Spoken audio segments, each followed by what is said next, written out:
Hi, I'm Brett Parker, and I'm an animator at Pixar. I actually started as a production assistant. I did everything from getting coffee to pretty much anything anyone wanted me to do. But I have a background in performance and theater, and once I was working at Pixar, I realized how much animation made sense to me. So I started staying late, learning the software, learning the principles of animation, being mentored by some of the greatest animators out there, and I put together a reel, and they very graciously gave me a position as a fix animator on A Bug's Life. It was the first time Pixar had ever used fix animators. So now, 13 years later, I'm giving you a lecture on acting and body mechanics. Let's go.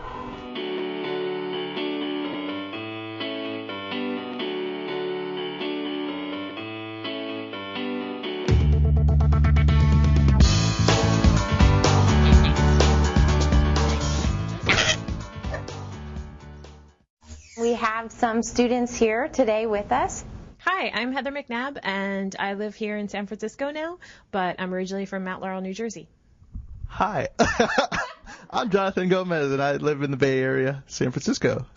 Hi, Brett. I'm Verasun, and I'm from Stockton, California. Hi, I'm Nicole Demas, and I'm from Davis, California.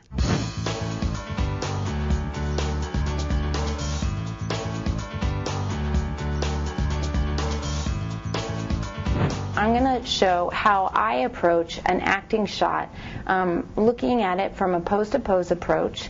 And even though I'm looking at acting shots, I really am focusing on how to incorporate body mechanics into the acting and how you can start thinking about body mechanics right from the beginning. If you had, for example, a character who is delivering a speech, and it's a big acting shot, but they have to sit down in the middle of the speech. You have your standing pose and you have your sitting pose, and even though you might be thinking more about emotion and attitude while you're developing those poses, you really have to be thinking about the physics of how they're going to go from standing to sitting, and you want to get that in right in your blocking. So that's sort of kind of the overall how I'm going to approach the lecture today, and looking at body mechanics within the acting shot and from a pose-to-pose approach.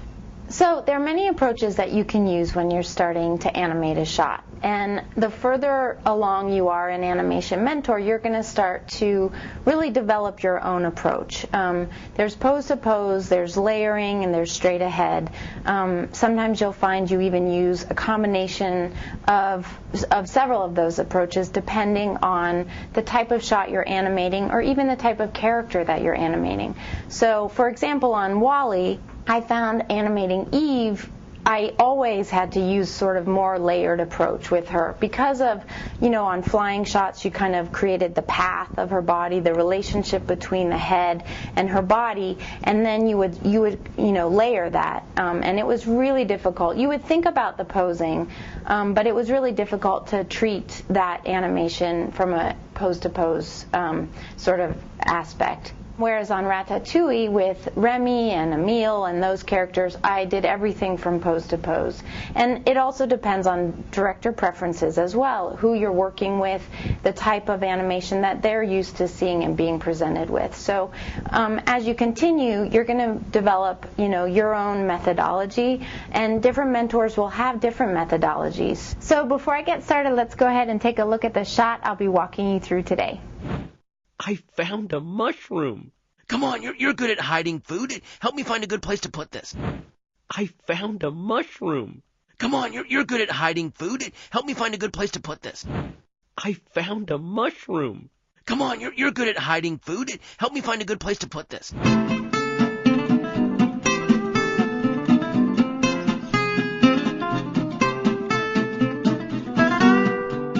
Okay, so let's take a look at the layout.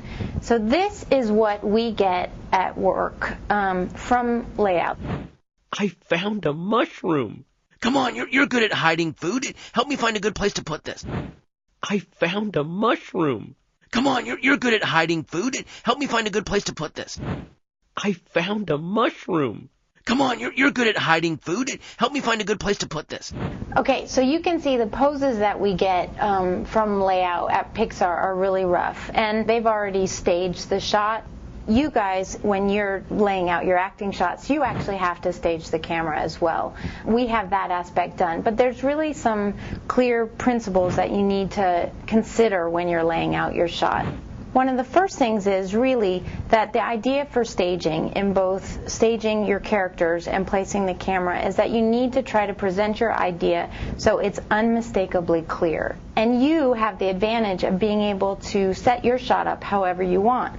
So you have free range, which is great, but sometimes it's really kind of difficult to make choices. So one of the things I find helpful is to always just step back and make sure that you know, first of all, clearly the concept that what's the point of this shot? What are the ideas I'm trying to get across? And make sure that that's still reading, and that needs to really read in layout. So there's really a few things that you also need to incorporate into your layout pass. First of all, focus. If you notice in the shot here, even though these are the roughest poses ever, I won't say awful, but clearly these are not the key poses you're going to be using. But there's eye direction and focal direction between Remy and Emile here, so that I know that this is, when I repose these characters, this is the main stage direction, this is where their focus needs to be. I think it's really important to incorporate that into your layout pass, and it helps give clarity both to yourself and to the scene. So another point about staging is to really pay attention to how you want to lead the audience's eye. So for example, if you go back to layout, even in these super rough poses that you can see here, we know that the audience eye is being directed at Remy, and that there's this connection between Emile and Remy here. So that's the focal point of this shot. And you can see how I try to take that and go a little bit further once I really start posing. In this shot, there's no exits and entrances, but that's something that you want to establish in your layout pass. If a character were moving off screen, you need to really have that timing down, so that even if you're just translating them on or off screen, that you have the timing of when that's going to happen. One of the things that I sort of recommend to the students that I mentor as they start their acting shots is to actually go a step further in the layout than what I'm showing you here. And that's to get really solid key poses in there. Even if you just have your starting key pose and an ending key pose, even if you're going to have to go in and change the camera, you've started exploring your shot, and you're going to know more about your characters and your shot and where you're going to go if you really get solid poses in there. I think it's really good practice to just go ahead and do that. It's a step further than what you see in this progression reel, but I think it serves you well to do it. So how are you going to begin? You have your layout. This is the fun part of figuring out your shot, right? You need to start thumbnailing. I was speaking to an animator just yesterday who actually writes down all the acting questions of, what's this scene about? What's the point of the scene? You need to be the actor, and this is the time when you need to start doing that. Be creative, explore your options. If you're not comfortable with drawing, don't worry about it. Don't do thumbnails, but act out your shot.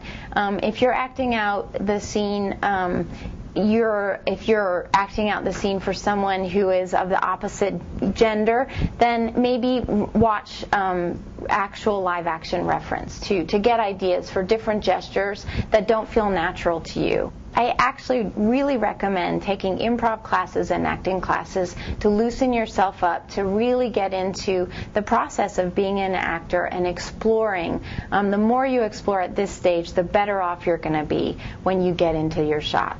So have fun and dive in and really explore and do your homework at this point. Okay, I was just wondering, since you have an acting background, how does that help you when you're doing your shots? It helps me really explore the character and to ask those questions. What is the point of the shot? Who is the character?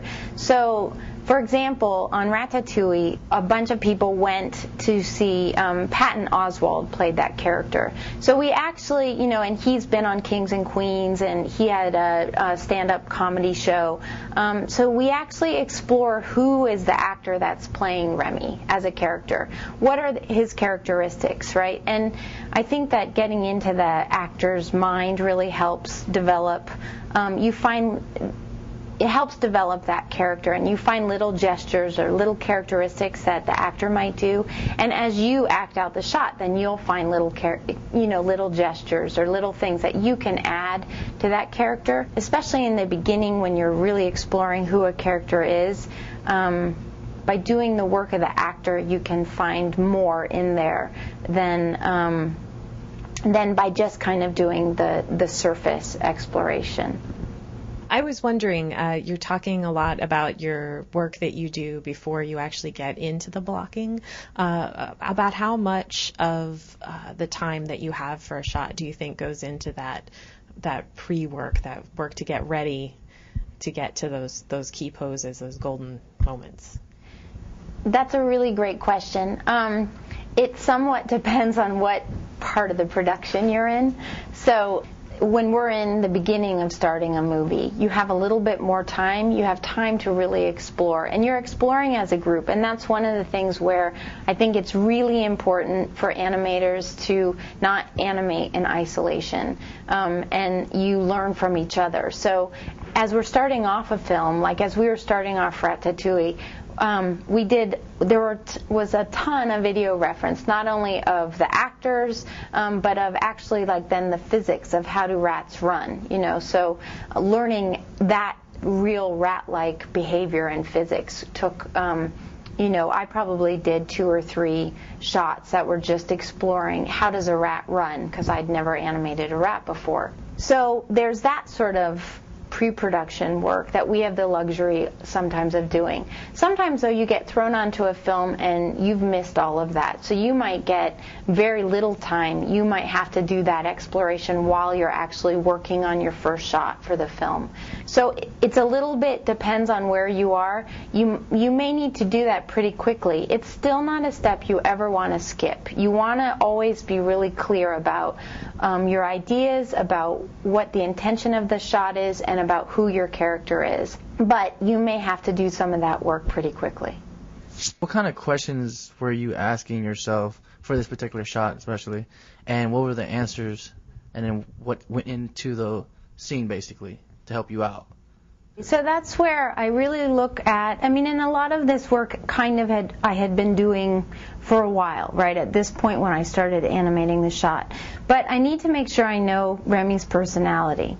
What is his relationship to food? Is he really excited to find this mushroom, or is he, what is his relationship to a meal?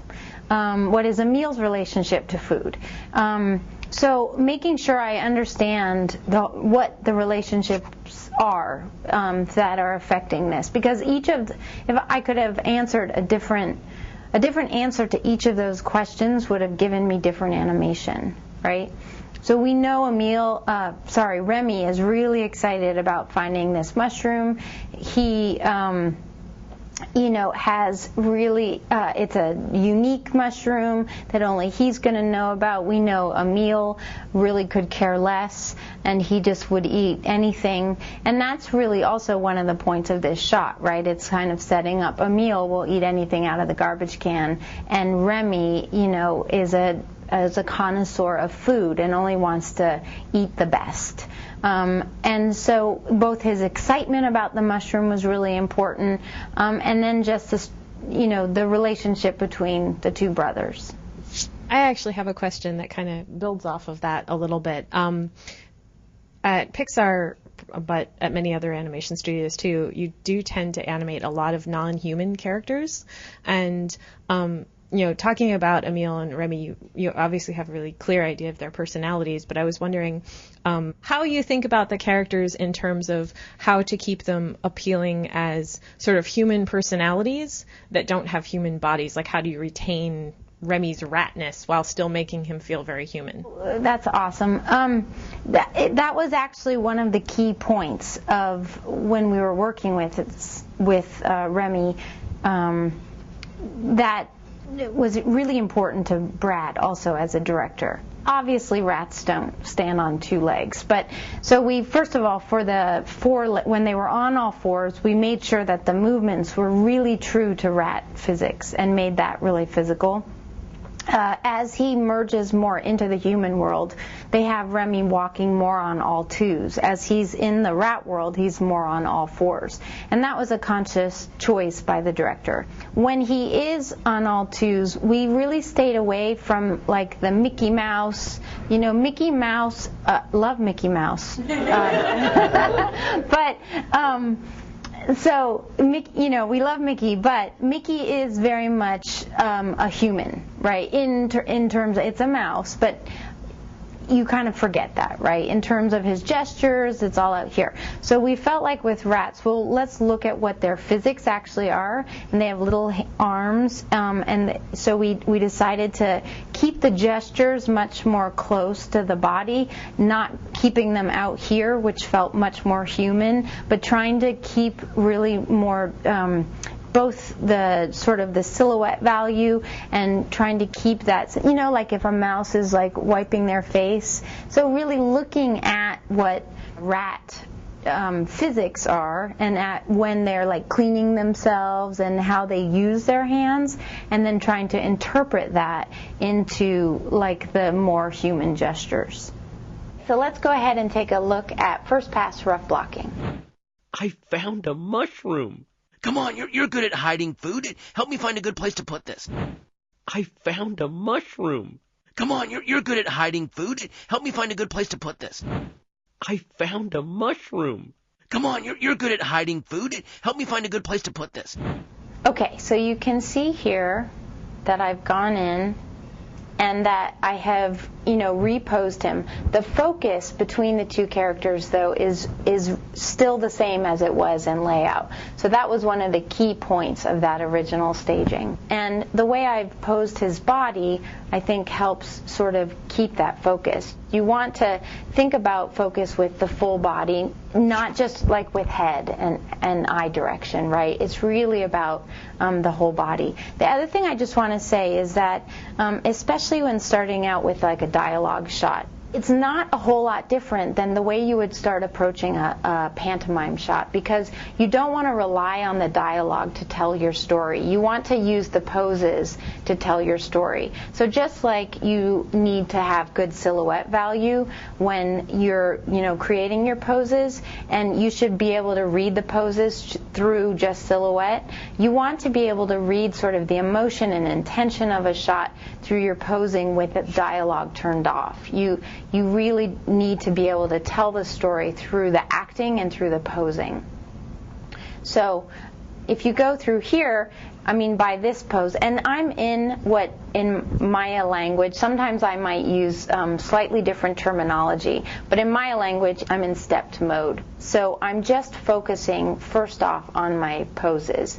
You see this already timed out, but the way I would actually approach the rough blocking pass is to not pay any attention at first to the timing and only focus on my posing. So I would go through and I would put poses on every frame, and I would think really about, like, first what my key poses are. As I'm doing that, though, I'm already starting to think about how am I getting from one pose to the next pose? What are my in-betweens? I may start off with just key poses, but before I even start to time it out, I'm probably going back and slugging in some of my in-between poses. So you really want to try to separate out those two concepts. You don't want to try to think about posing and timing at the same time. I feel like it gets a little bit muddled. So here you can see I have already timed out these poses. This is a two-character shot. Also, even though I have posed Emil in the back, in the garbage can, all I've really done is made sure that his eyeline and the basic, I've given him a basic expression, but I'm not addressing his blocking yet. I'm going to look first at the blocking of just Remy. And that's going to vary from shot to shot. If you have two characters who are really like, they are interdependent on each other, you're going to want to block them out at the same time. But in this shot, really the acting right now is focused on Remy, so I'm going to block him out first. So another thing to think about while you're going through your poses, you're working your poses and then you're going to take a look at timing, which I'll go into more in just a little bit. But you want to keep stepping back and saying, are my poses appealing? Appeal is one of those sort of gray areas that's sometimes hard to define, but it's basically you want to make sure that there's something that draws you into a pose, whether it's like thinking about it from a graphic perspective, a graphic design perspective, or with facial animation and attitudes. So you want to make sure you stay on model, that you're not pushing your model to such a degree that it's starting to break, and that it's appealing to look at. So and sometimes I think that you just want to keep these thoughts as you're starting to not only after you have already done a first pass of your posing, right, and you're starting to time them out, but don't be afraid to continue to go back and look at posing and to be able to push things. It's kind of like in hand drawn. The analogy is have I gone far enough? And you do one more drawing, and then it's like, oh, maybe I can do another drawing. You put another piece of paper down, you do another drawing. Oh, maybe I could push it more. You do another drawing. And then that drawing doesn't look good. You've gone too far. So you just take that one drawing away, and you know you've gone far enough. It's kind of a nice test. If you're someone, I feel like I have the tendency to baby step a little bit. So it's actually easier to go too far and come back a little bit than to just keep baby stepping forward. So I think it's something to keep in mind while you're in this process now. So here we are, and I have worked through my poses. You already see that I'm starting to time them out. When I think about timing, I really think about, you want to think about rhythm.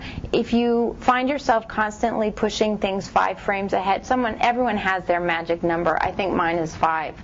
Some people it might be 8 frames ahead. If you find that you're falling into a rhythm that's really even, start to break it up. Start to realize, oh my gosh, my spacing, my timing between all these key poses is 5 frames. That means your timing is actually going to be really even. So you want to think about that as you're pushing your poses in time and starting to time those out.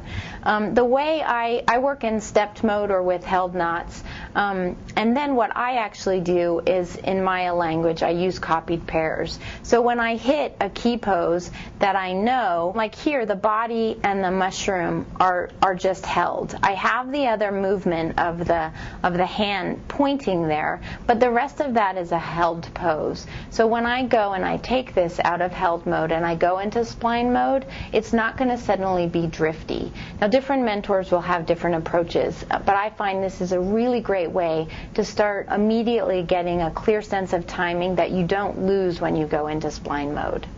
So looking through here also, you notice with this little finger point that there's other movement that's happening, right, in the physics of the body. I think it's really important as you're going through your posing to see, how do I incorporate my whole body from the root on up? So if I have a head turn, for example, even just sitting here turning in my head, my body moved a little bit with it. It wasn't just my head, which is physically impossible. So really that's where also, like already in the posing, thinking the physics down from the root of the character, and how even sitting in a chair or doing a single finger point is going to involve, how does that connect back through my body, and how do I bring that into my posing? A couple tips also as you're working with blocking. I find that people like to try to block using IK on the arms. I think that, again, there'll be different approaches. My recommendation is, if you are using gestures, you do not block using IK. It's quicker to block with IK, but you're going to have to convert those arms into FK, because otherwise you're going to get that really great puppety look where the hand stays locked, and it's going to be really hard to make arcs with your wrists. You're going to be fighting that for the rest of the shot. So even though it's harder to have arms in FK, because you're going to have to, make adjustments anytime you change the route, you're going to get more natural and stronger animation out of it. So unless you're really have a hand locked to the table, or you really need to use IK, I recommend that you don't use it for blocking. I have a tendency in my animation to start blocking out in IK with my arms. I seem to be able to find the right kind of blocking, framing in the shot to use. I was just wondering how you would approach keeping the consistency in the framing when you're using FK arms. There is that tendency because it's easier to immediately, get that pose. But then as soon as you are starting to animate and come out of held mode, the hands become really stiff because they're locked in space. There's a lot of natural actually drift that you can get when your arms are in FK just by paying attention to like the root of the body and how the arcs through the root of the body. You're going to be able to get just some natural arcing that's going to happen with the arms, and it's easier to offset that in time. I feel like when you are really gesturing with your arms and your hands are in IK, then it's something that you're constantly fighting, is to get that sort of very natural feeling of arcing. And I do think that you can get really great framing working in FK also. It sometimes takes a little more work, and then the process just shifts. I feel like in CG we are very precious about our poses and that the work that we do. I think one of the lessons to be learned that hand-drawn somehow has innately in it is to be more willing to throw our drawings away, right? You're going to be changing your drawings, and you'll see actually when I go into the next pass, I change quite a bit of the animation. You start to push your arcs, you push your poses. If you're working with FK arms, they're going to be changing, right? As I'm moving my body, I might make this huge new shift in my body. That just broke my arm animation. It doesn't really break it, it just changes it. And what you need to learn then is in the process, I'm obviously not going to polish my arms before I polish my root. I'm going to start with the root of the body. I'm going to make sure all of that is totally nailed down. And then I'm going to go in and I'm going to adjust my arms. That's going to be the last pass that I do. Along the same lines of using FK, IK arms, say if you have a shot where you begin with a gesture and then you need to make brief contact for, like a second or so, I have a tendency I get so frustrated with changing over from FK to IK that I just put it all in IK. But is there a way to kind of circumvent that frustration, or? Another great question. No. That's the short answer. Another tricky thing with working on computers is that part of what we do is just really technical.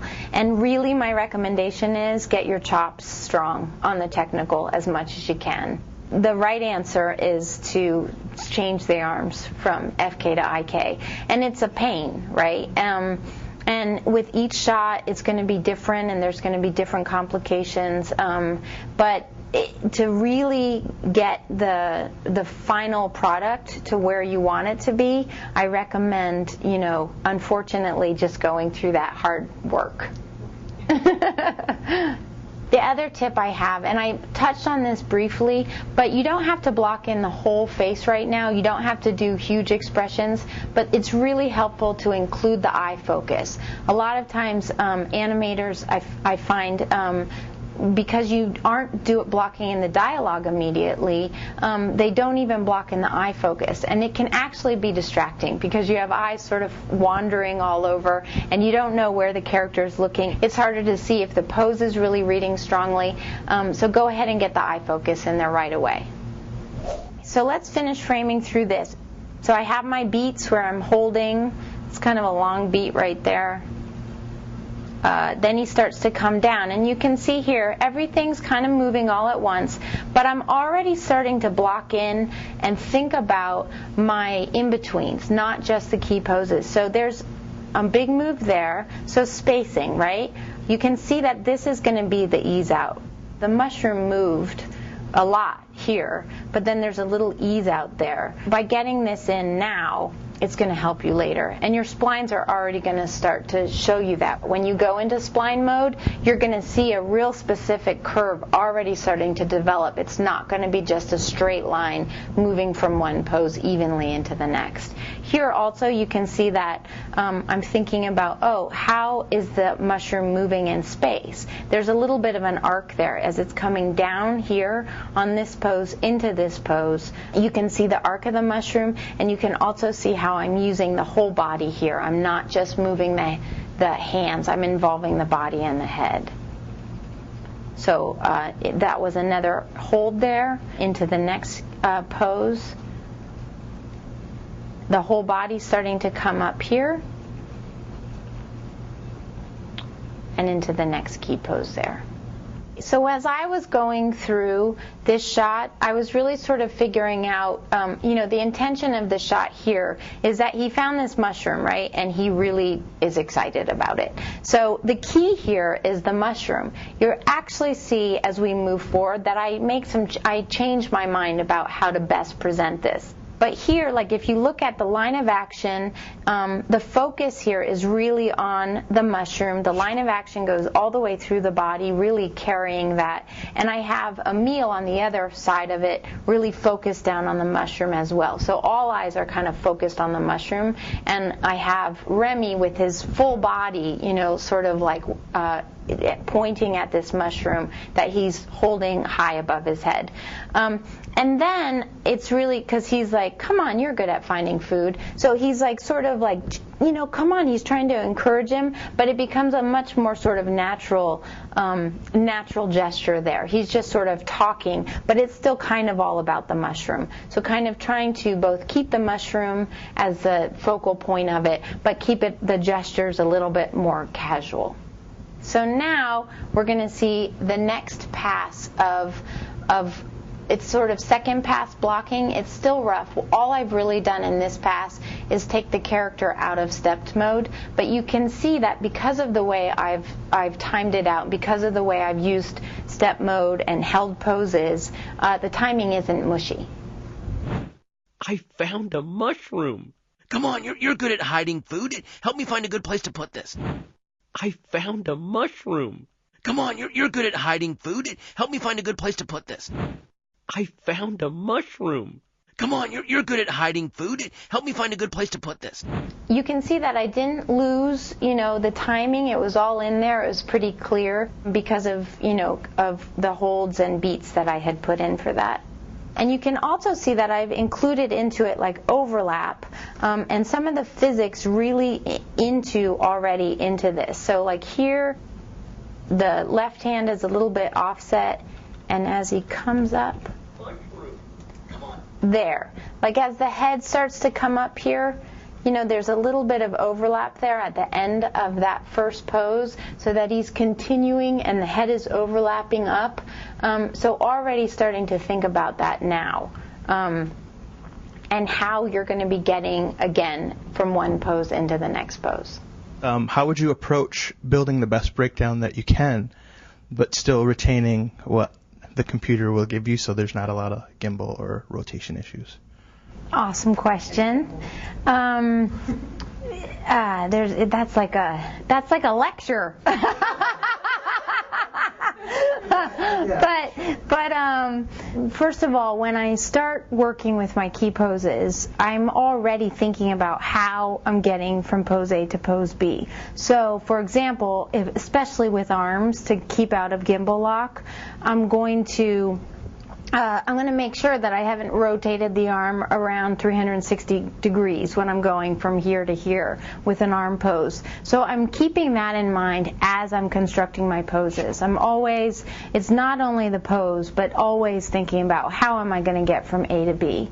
The other thing is that I would put out there that you really don't want the computer to be doing anything for you, that you want to control every single frame of your shot, so that again, you may be able to get a little help with what a breakdown pose is. I think the technique they're talking about is you sort of frame forward a couple frames, and then you do a breakdown on that pose and you shift it in time, so that immediately gave you an ease out, for example, right, in that scenario. If I shifted that pose later, or earlier, I should say, and then I could ease out into what my final pose was. But then, if I just do a straight breakdown, I'm still going to take that pose and I'm going to push it. Because maybe the computer didn't give me a really nice arc, right? So I'm going to make sure that I really am controlling what the arc is at that breakdown and where the arms are. And do I want the arms actually a little bit leading the pose right there, or do I want them following? And so even if I'm sort of letting a computer help me start a breakdown pose, I'm never going to let the computer actually dictate what that pose is. So, so that's kind of the two-part answer there.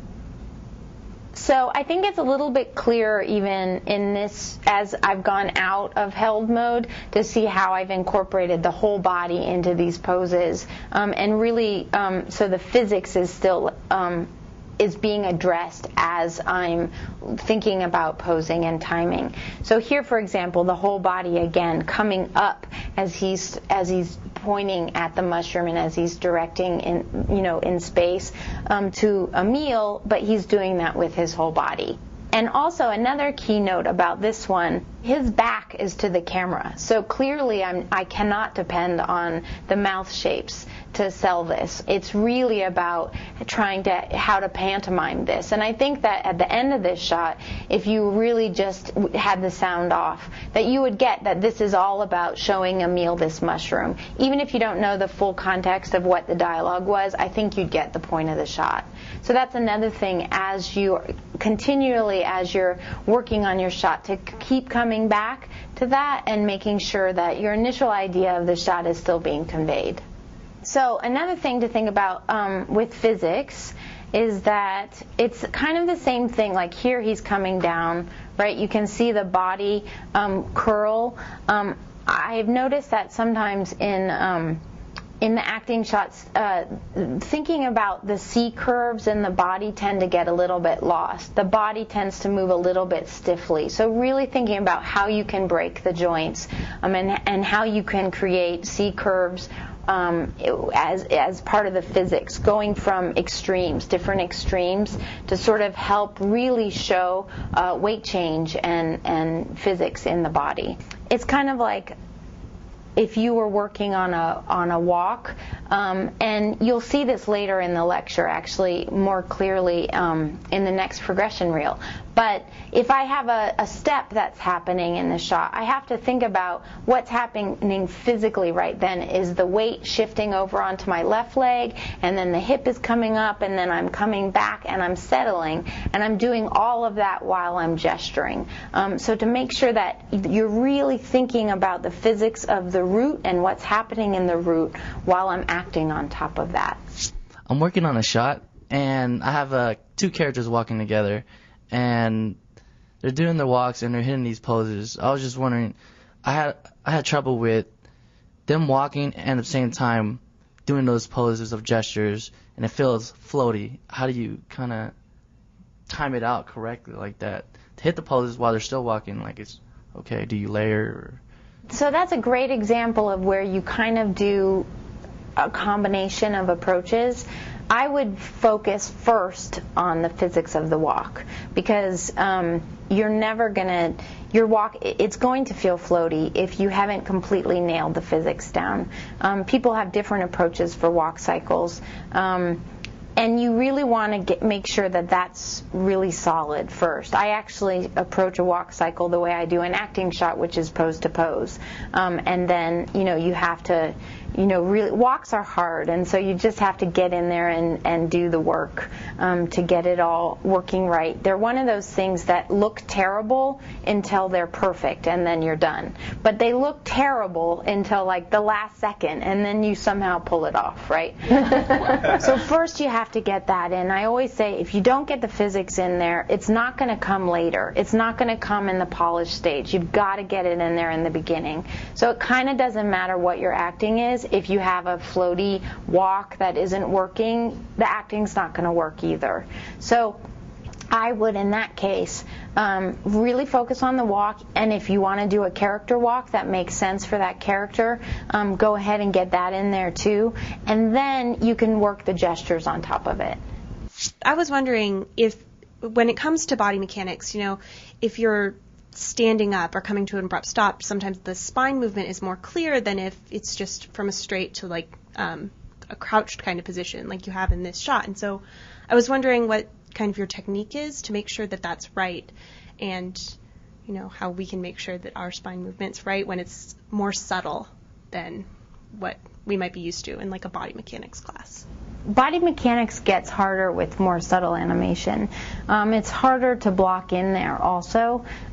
So one of the tricks that I kind of use is to make sure that what I'm doing is really clear. Like it's kind of twofold. I'm both clear about what I really want. It's not about, I'm just kind of roughly moving the body here. It's that internal force of what's the character thinking, and if I'm slouching down, even if it's just a little sag, like from here to here is very subtle, right? But there's a C curve that's happening in my body. The shoulders are hunching forward.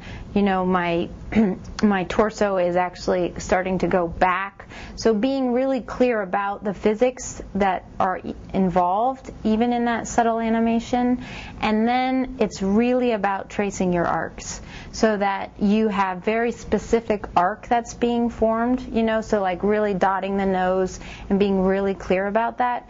It's real easy for that to get mushy in subtle animation, and so then sometimes you have to go in and just really dot the nose and push those arcs and make sure that they're really clear. I found a mushroom. Come on, you're good at hiding food. Help me find a good place to put this. Okay, so one last note about sort of my second pass blocking is, if you noticed, I went ahead and I blocked in a meal. So there he is up in the garbage can. Because his acting is really a reaction, right? It's sort of secondary animation. It's keep alive, which is actually a term I hate. But it was all in response. He needed to be alive. So everything he's doing is in response to Remy. I did a whole background story for him.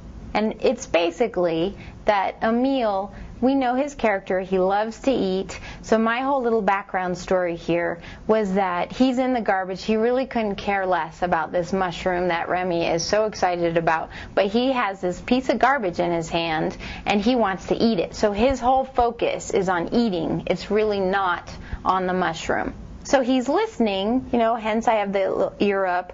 Here he's really, but like I get the little eye dart in there. Oh, he's really thinking about what he wants to eat here. And then I've posed it in popping it quickly in his mouth, and in a place in the animation so it's not really disruptive to Remy's acting. And there he is just eating, right?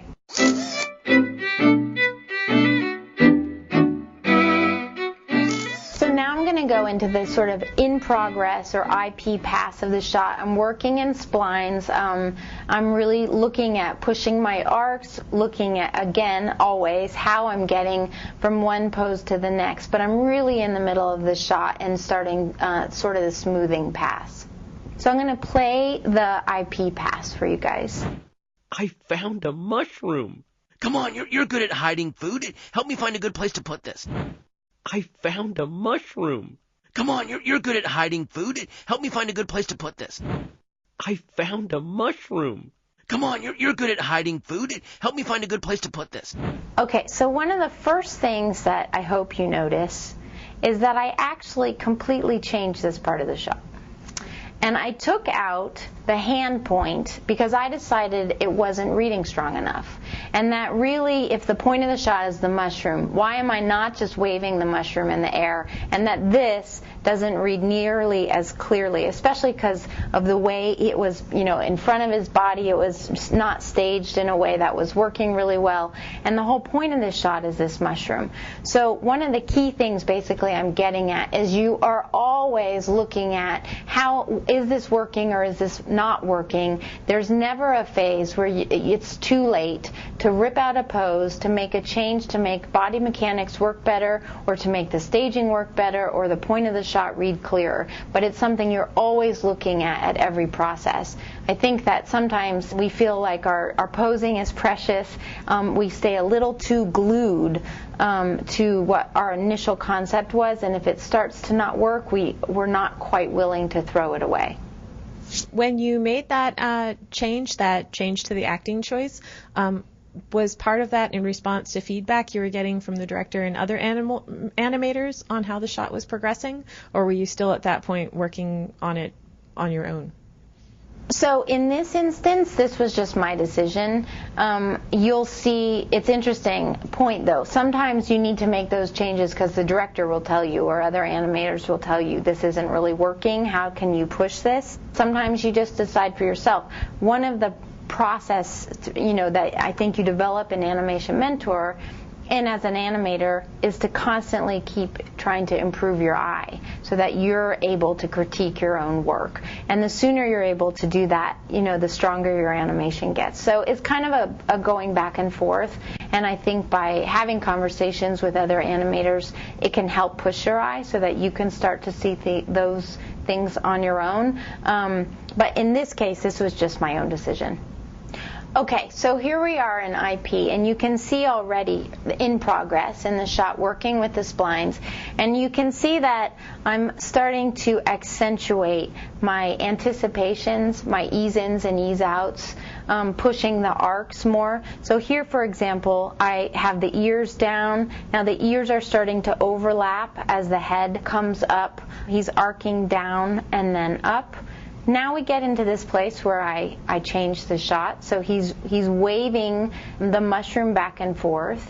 If we watch this too, it's moving across, then it's overlapping, and it's coming back. So there's a little bit of overlap there as the mushroom is hitting the end beat. It's not just hitting and moving back and forth. So this is an area where you're really also starting to look at spacing. By looking at overlap, ease-ins and ease-outs, anticipations, overshoots, all of that grouping of sort of the principles of animation, what you're really doing is you're looking at your spacing. You're making sure that you're not hitting something too hard and that you're really pushing your arcs. I think the best possible way to do this is to actually draw on screen. If you don't have a tool I'm not sure if Maya has it, but you need to trace your arcs. You're not only going to see your arcs, but you're going to see your spacing. If your spacing is even throughout, you're going to see that right there. You're going to see that, I didn't speed up in the middle of that move. I don't have enough ease out or overshoot at the end of that move.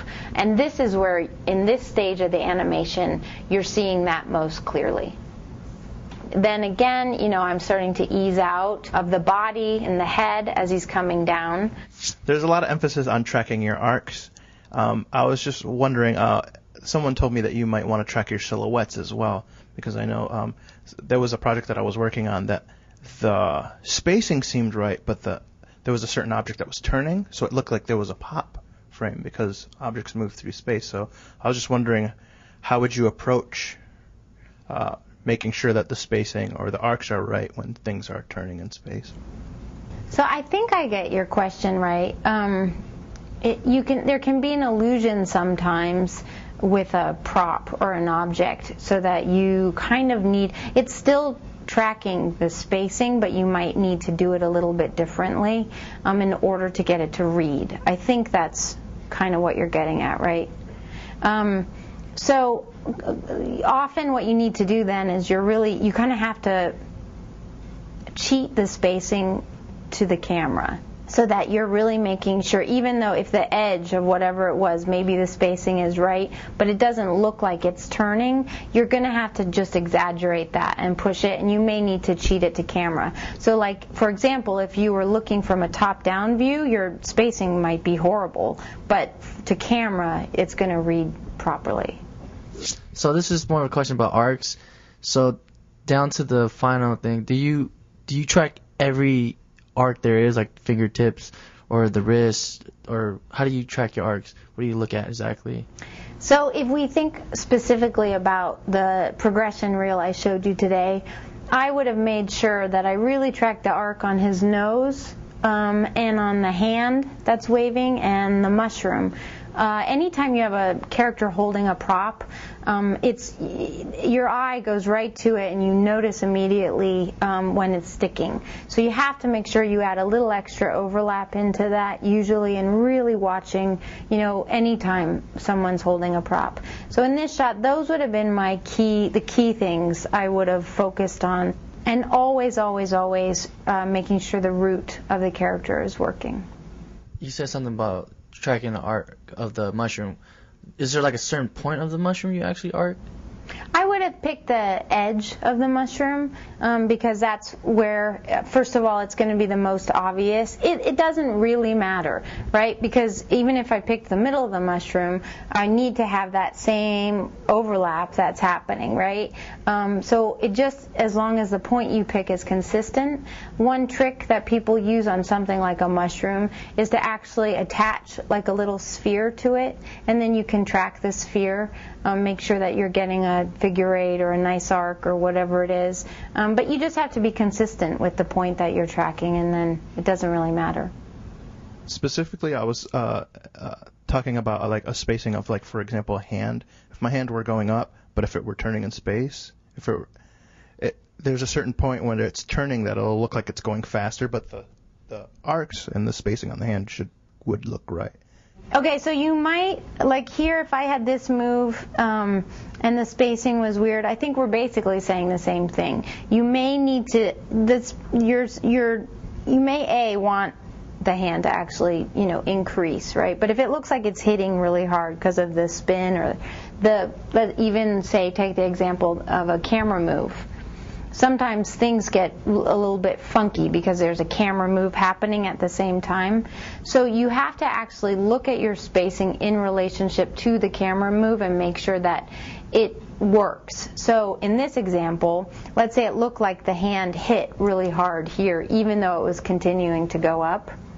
You would need to cheat it so that the hand literally continued to move more, so that it works like with the camera move or with the turn.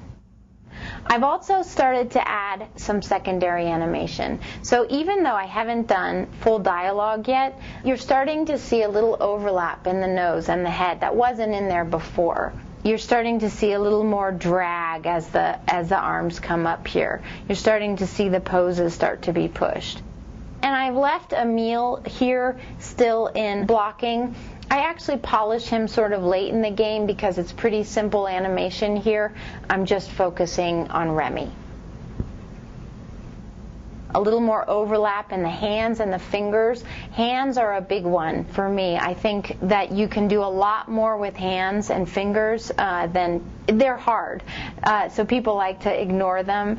But to get a soft bend through the fingers will make a huge difference in your shot. There's also, with posing, you notice that the fingers are pretty simple here with both of those hand poses. We tend to not walk around with our fingers spread apart like this, but it's amazing how many shots you see in 3D where the hands are posed with the fingers really far apart. You need to group the hands together. I think there's a tendency with the computer to do that because you can make really complex shapes. Hands and faces, I think looking at 2D animation and how you can caricature and simplify is really helpful. And so that's something to really think about even when you're developing, in your key pose phase. But again, as you're starting to overlap and get into the animation, just simple bends in the hands, nothing, really complicated. Now in this pass of animation, I'm still looking at pushing arcs. I've also added in the ear animation, and I'm adding in the dialogue. So at a certain point, I find it's actually distracting not to have the lip sync in. You've listened to the dialogue a million times, but you haven't actually put the lip sync into your shot. And different animators are going to do this at different points, and there are different techniques for dealing with lip sync. I wait and do the lip sync towards the end of the shot so that you might have your key expressions, but you're really not going to get into the lip sync until you've worked everything else out. At the same point, at a certain point, it's like, what's missing from this shot? And it's really the facial animation and the lip sync, and you want to get in and really get those details in there. And it helps you then focus on what else is maybe missing from the shot. So as you're in this phase and you're pushing your poses and sometimes changing poses, it's really easy for your timing to start to get really soft and mushy. First of all, hopefully you have really clear splines, so you've really spelled out your timing to begin with. But then if you need to make changes, what you want to do is go ahead and block out the section of your shot where you're going to make a change. So let's say, in the section where I was now waving the mushroom, right? I take out the left hand. I'm going to do a breakdown of all the poses when I'm at the pose where I really like, and I'm going to add this in. Because again, he's not just waving his arm, right? It was a change that I made through the root of the character, so that he's stretching up a little bit more. I'm involving all of him. So there was a whole shift that had to happen in that section. So break down the pose that you like. At the beginning of that section, break down the pose that you like, where it's clean. I'm not making any changes after this point, and then I literally wipe everything out in between. But I have chunked it off so that I know I'm only affecting this one area. And of course, save before you make any changes.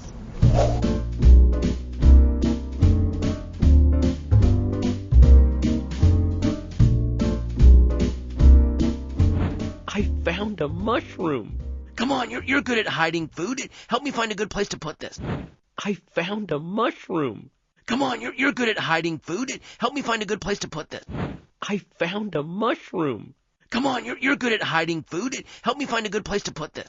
So at this point, I'm really starting my polish pass. I'm looking at whiskers. I'm looking at, there was sort of a joke at Disney. I think they called it toes and tails, because on Dinosaur, actually that pass would go to someone else, and all they do is animate toes and tails, which is kind of a bummer, but it's actually part of the polish pass. All the little things that you're going to put into your shot that's going to help make this look great. So in this case, for me, I really added the lip sync. I've exaggerated squash and stretch where I've needed to, really looking at the nose, and just like I said, all the peppering in all the details that you really need. I also polished Emil, the second character in this pass. Again, for this shot was maybe a little late in the game. Sometimes you're going to want to have done that before. In this case, for me, it was one of the last things that I did. But in framing through this, you can see now that his animation, too, I've added the blinks, and notice that squash there, so the brows, whole face sort of squashes up there. In that blink, the whole body actually comes down. I'm looking at Emil in this case. And then as he comes and into that head move. Sometimes, because he's so small and far away, that's a great example of where I chose to really exaggerate a blink to make sure that it read. I wouldn't have made that choice for Remy because he's front and center in stage there. So I really hate the term keep alive because I feel like it's a generic word that people think that you can just put a little drift in a character and you're done. I could have treated Emil in this case as keep alive. Well, it turns out in the end, Remy was out of focus and Emil was in focus. Now, I don't know if that came as a decision made later because I had actually fully animated Emil and they didn't expect it, or if it was the director's decision from the offset. But I could have spent maybe an hour and done keep alive on Emil, and he would have just been sitting there moving, and it would have been really non-specific and it would have been really uninteresting.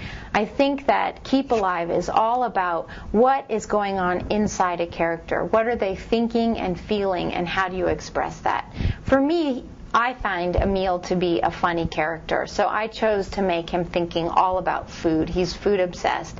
It made it fun for me to animate, and I think that the animation was better as a result.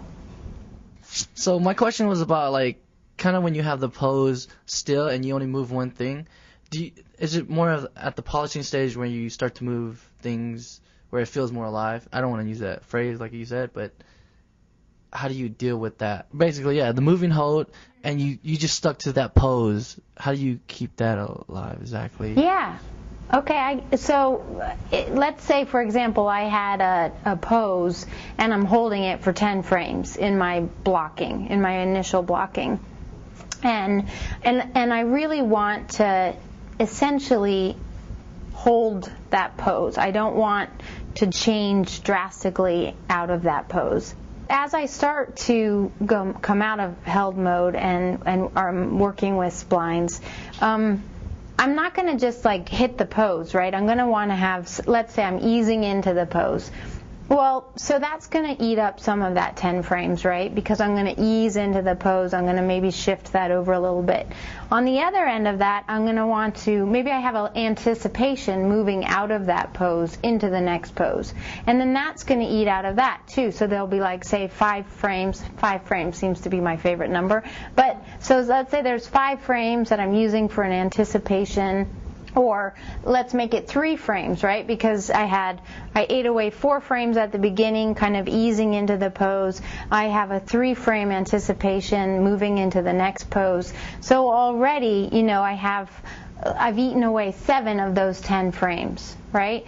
And then I have, 3 frames left in the middle. So already you've almost done away with the moving hold. You almost have your moving hold right there because you have about 3 frames basically between kind of finishing easing into the pose and the anticipation moving out of the pose. The other thing, that's sort of one way to kind of think about it. Another way to think about it is I have these 10 frames and it's a really emotional moment. So what is that character thinking right there? And I would argue that as I'm sitting here, if I'm really, thinking about something, depending on my emotional state, there are little things I do. Like if I had a sad thought, I droop a little bit. Or like, I'm really excited about something. Maybe I like look up and over a little bit, and I'm really excited. Maybe I have a little eye dart, or a little nervous look up, or if I'm nervous, or so depending on my emotional attitude, there's little things that we do. We're not rock solid as we're even, sitting and listening, like, oh, she said that already. It's like, or whatever it is. So I try to think about the internal forces and the internal dialogue of the character, and then I use that to help key how I want to work with that moving hold. I actually had a question about eye darts and things like that help the character feel alive. When you do have an eye dart, is there a technique, I guess I want to say, for how many frames it would take and, the kind of movement it would be? Because it seems like sometimes it almost seems like it's in stepped keys when an eye moves, but then how do you make sure that the audience or the viewer registers that has happened, or even if it's just subconsciously? It will depend on the shot and the character and the moment, obviously, right? So we had looked at in the progression reel earlier, I had an eye dart with Emil, and it was, I involved the brows, and it was a little bit of a bigger eye dart, right? In general, I would say you don't want an eye dart to be more than 2 frames.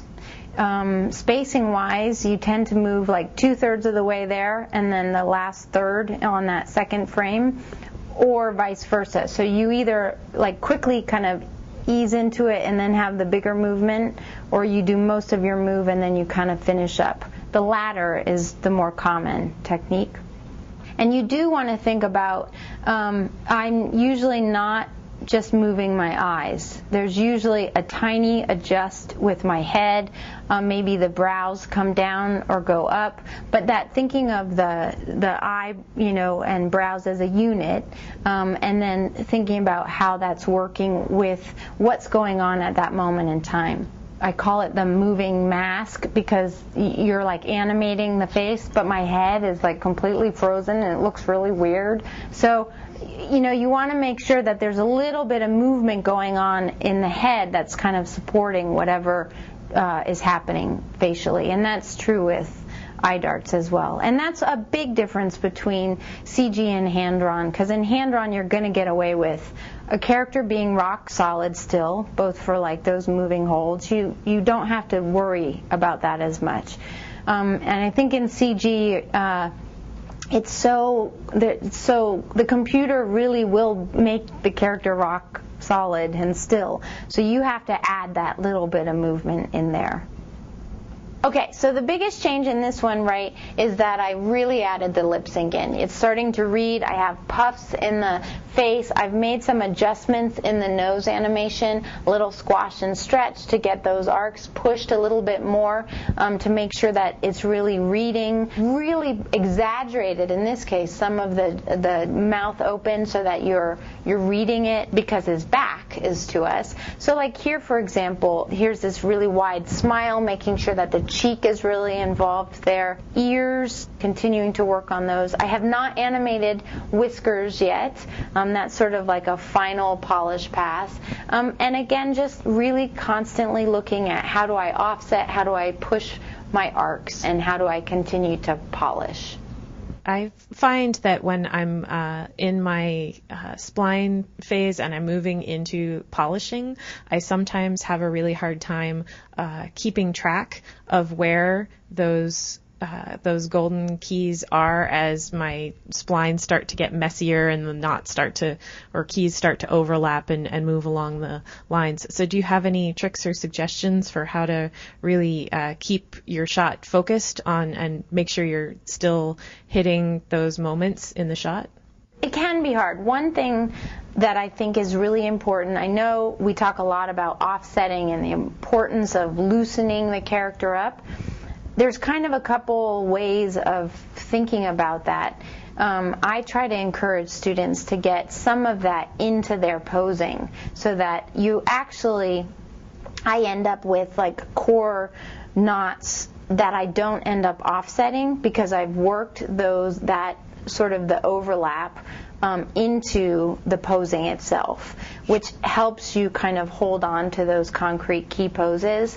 Some you obviously have to overlap some things, but I think that it's also important not to sort of generically go in and say, oh, I have to offset every spline so that everything is starting. That's when I think if you start to generalize the offsetting process, you can get a little bit lost. If you can incorporate some of that into the posing, and then as you're offsetting, make sure that you're being really careful about what you're doing and really conscious. If you start to get lost, go back. Try to stop and go back. Even if it's saying, oh, I need to do a breakdown. I need to kind of almost recreate what my key pose is. I'm getting messy in the middle of things. And just go slowly. Don't try to rush through that process. Okay, so that's sort of it for me for polish, but polish is one of those areas you kind of start polishing the moment you go into spline mode in a way, and it's almost never done, and that's why it's kind of good that we have production schedules. I think we could go on endlessly polishing, but that's the point where you really, really are trying to work your eye, really make sure you're communicating with other animators, bringing people in to look at your work. It's often a phase where we can get too close to our work, and it's hard to see, and sometimes just stepping back, having someone else look at it, try to look at it from a different perspective, walk away from your desk, stand across the room, get it on a different monitor, whatever you need to do to try to continue to really see what the shot still needs. It's all in the subtleties of, I think, that really bring a shot into the next level. So now that we've finished up, let's take one last look at the final shot. I found a mushroom. Come on, you're good at hiding food. Help me find a good place to put this. I found a mushroom. Come on, you're good at hiding food. Help me find a good place to put this. I found a mushroom. Come on, you're good at hiding food. Help me find a good place to put this.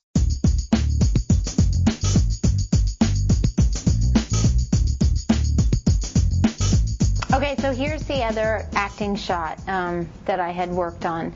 I'm only looking at Remy here, not at Emile. So this is the first pass, rough blocking. I kind of have to. I kind of have to. I kind of have to. I kind of have to. So one of the things I felt like I really learned working with rats, and partly it was because they are such quick movers. So like when you're doing a run cycle with a rat, you have keys on every 2 frames. And I found that actually it was really helpful when looking at the acting shots too, of how much information you actually want to put in there. So like this little gesture, the arc is already being started to be figured out, and I have sort of the ease-ins, and I have the overall arc that's already happening there, and I have the relationship of that gesture to the core of the body also. With blocking, you know, you need to work quickly, and you may end up having to toss a lot of it out, but if you really sell your idea in blocking, you're going to get the opportunity to continue with what you're thinking. If you don't put enough ideas into your blocking, the director's going to start to try to animate the shot for you. So it's, you know, on every level, it's really important.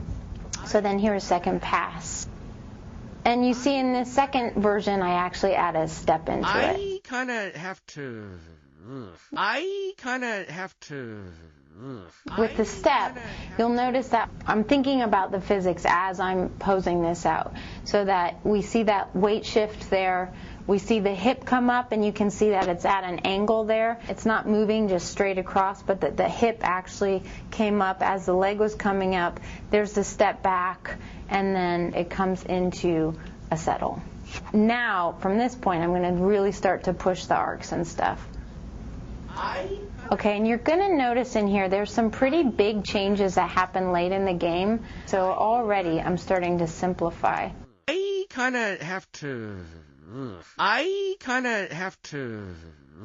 Okay, so I took out some gestures, and these were director changes, and you'll run into this. It was hard because I had already done a lot of overlapping. I had started to smooth, and he wanted to simplify all those gestures, which, because it's related to the core body and not just the hands, it was chunking out a whole lot of work and blocking that off and trying to seam that together again. So it was a really difficult process, but this is all part of being willing to throw out, being willing, you know, you've got to respond to what the director wants, and sometimes they'll have a big note for you late in the game, and so you just have to go with it. I kind of have to. So you can see how much simpler this has gotten. There's still, though, all the main physics, a lot of the hand gestures, it was just streamlining it. And this, I believe, is the final version. I kind of have to. I kind of have to. I kind of have to. Well, thank you guys. Those were great questions, and thanks so much for coming today. Thank you. Thank you.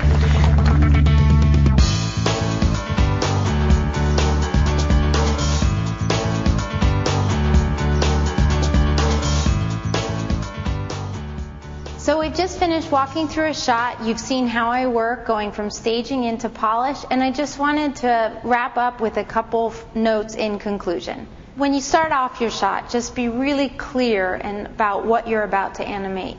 Be specific, make specific choices. Don't have vague ideas and notions about what you think you might want to do.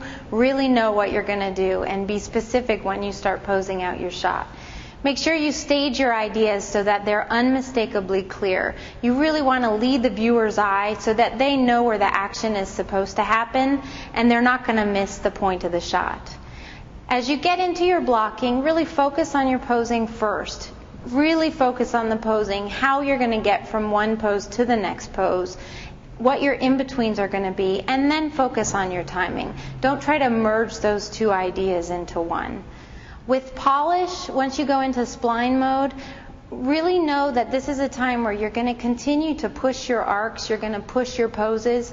You may need to make adjustments based on body mechanics, based on director decisions, but you always are continuing to work your shot. It's not static at this point. You may need to throw things away, you may need to add things in, but really keep looking at your shot with a critical eye and continuing to push it while you're working on splines and you're really in progress with your shot.